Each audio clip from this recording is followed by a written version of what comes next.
na tayo gumawa ng mga desisyon na half-hearted o bigla-biglaan na walang pag-iilay, walang pag-iisip o hindi natin hinihingan ng gawain ng Diyos. Kaya choose wisely, pray wisely para gabayan tayo lagi ng Diyos. At eventually, we choose God, piliin natin ang Diyos.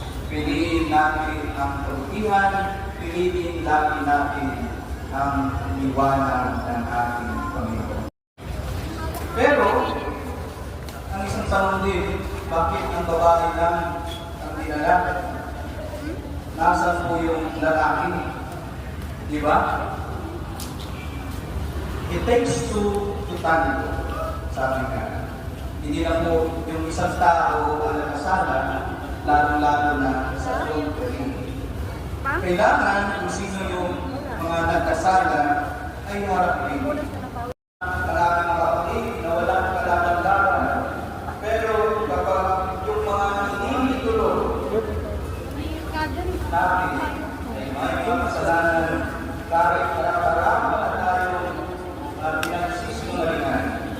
Kapag sumisigaw pa tayo ng justisya para sa kanila. Nasa po ang tunay na justisya doon. Ang justisya ng aking